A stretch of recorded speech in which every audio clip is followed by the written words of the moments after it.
Bueno, vamos a grabar la segunda parte de la tercera sección. Por cuestiones de conexión se perdió la grabación. Entonces vamos a seguir la segunda parte. Estoy compartiendo pantalla.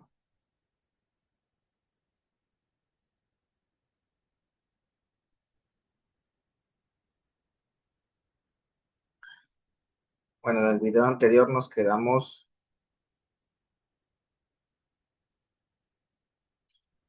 que sobre los 4 puntos que debe integrarse un buen software, ¿no? Hemos dicho que es el mantenimiento, la confiabilidad, la eficiencia y la usabilidad.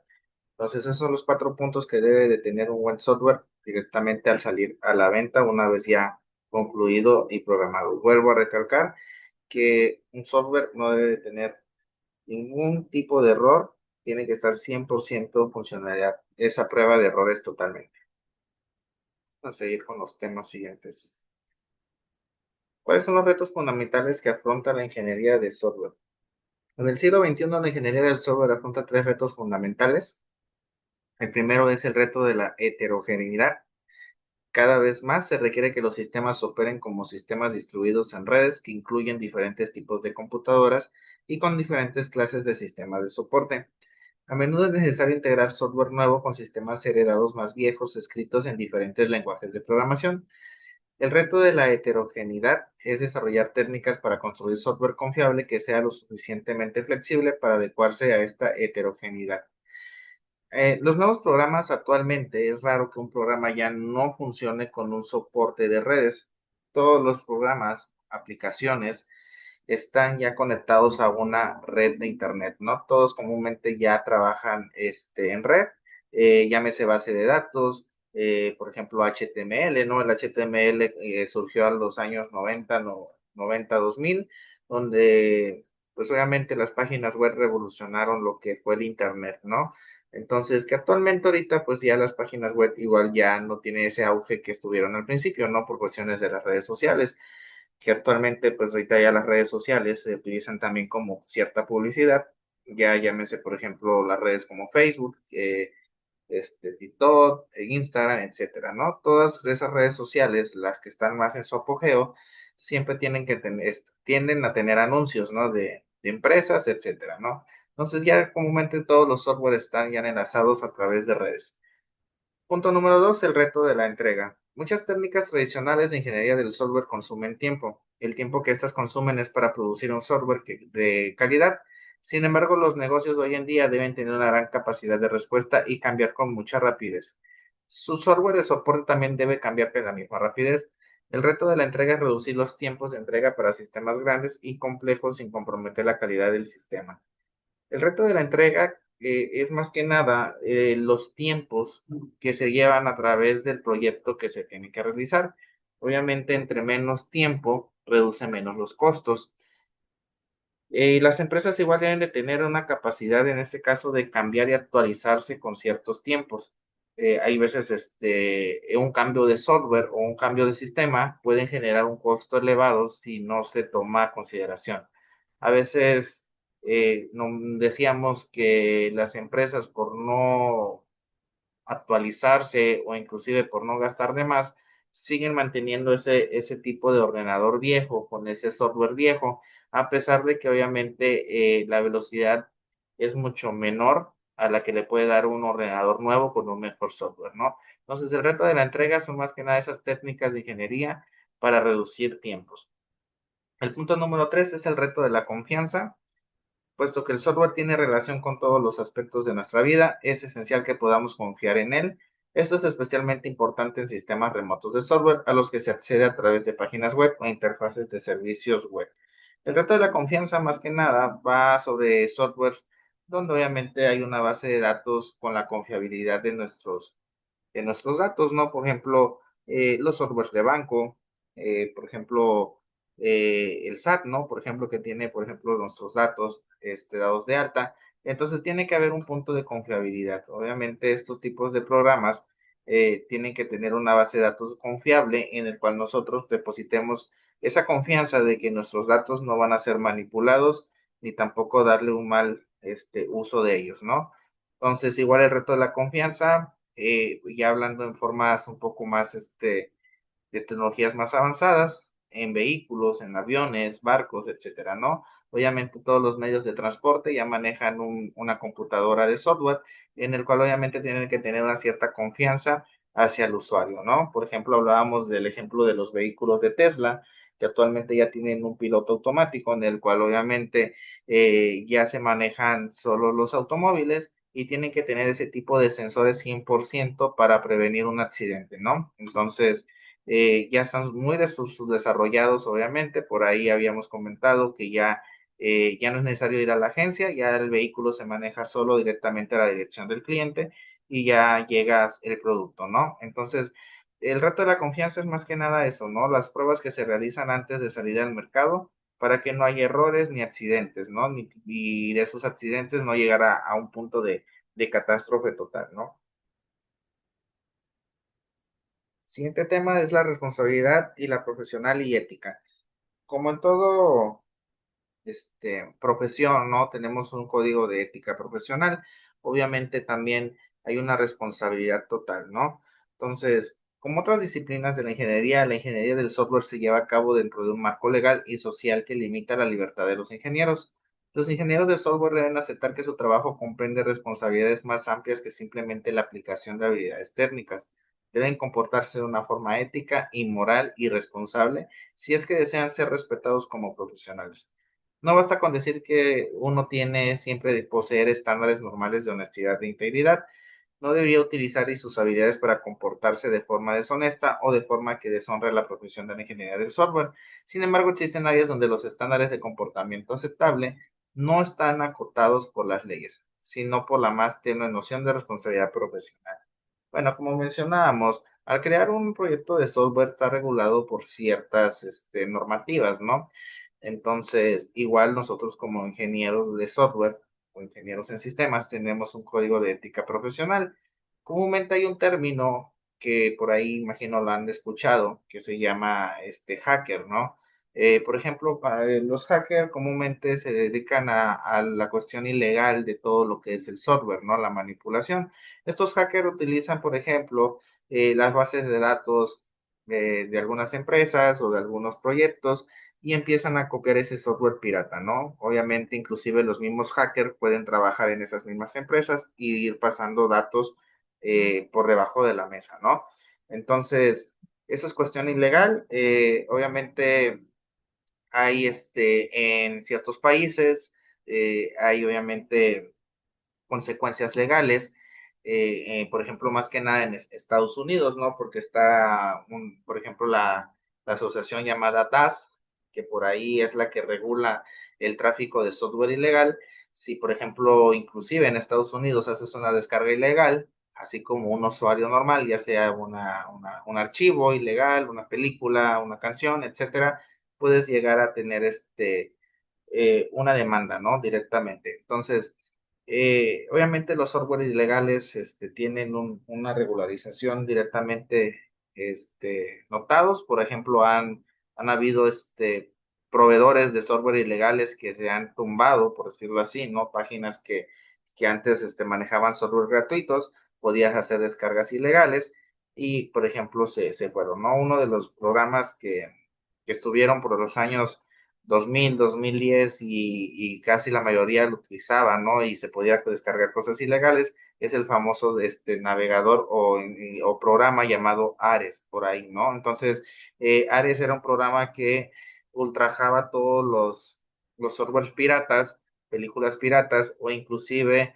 incitaba hasta cuestiones, por ejemplo, pornografía infantil, asesinatos en vivo, etcétera, etcétera, etcétera, ¿no? Entonces, estos programas se le dieron de baja y todos esos creadores de ese software tuvieron consecuencias legales, ¿no? Por ahí también estuvo Megaupload, que eran portales de descarga igual que fueron descargados. Entonces, actualmente ya se rige los software con una ética, con una normativa para que puedan estar en la web o puedan estar, obviamente, con sus descargas totalmente confiables para los usuarios, ¿no?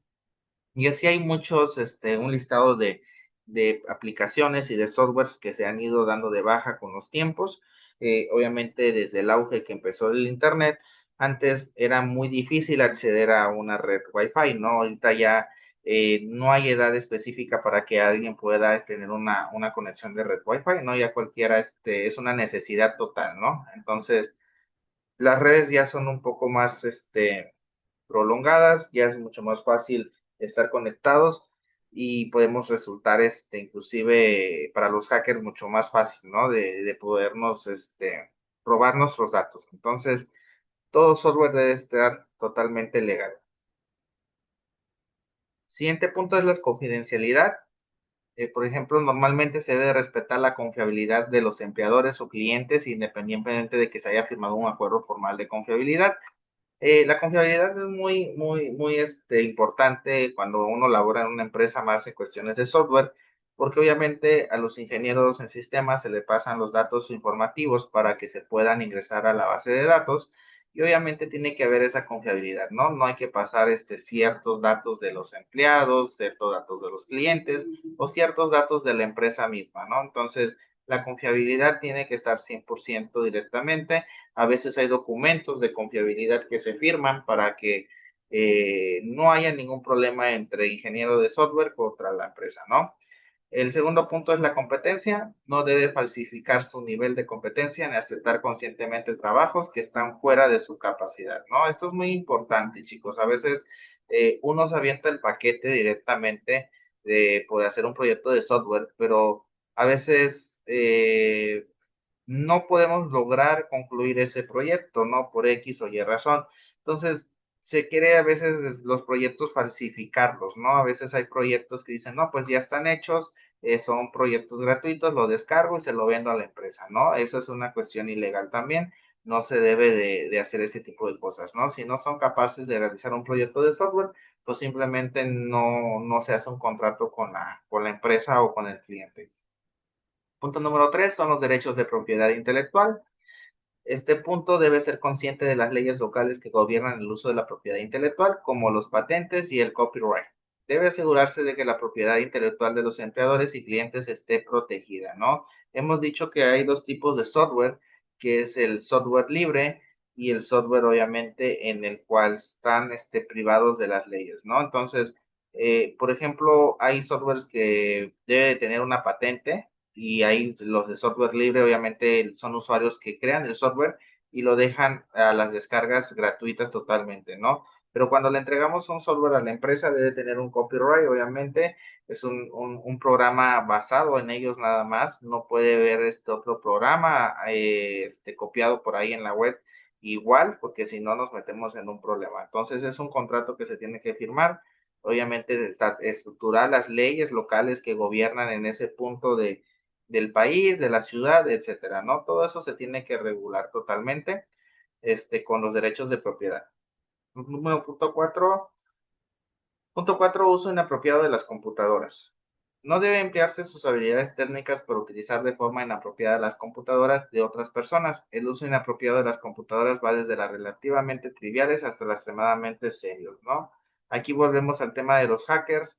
A veces el mal uso de las computadoras o el mal uso de los datos pueden llegar a ser hackeados, en este caso, por no tener consecuencias de algo, ¿no? Entonces aquí es donde están los manuales de usuario, donde se le enseña a los empleadores, en este caso, cómo utilizar el software o el proyecto final para que no haya ningún tipo de contingencia, ¿no? O algo directamente que pueda afectar a un hackeo, ¿no? Directamente a esa base de datos de la empresa, a ese software que estamos creando, etcétera, ¿no? Siempre hay que tener esos planes de contingencia totalmente.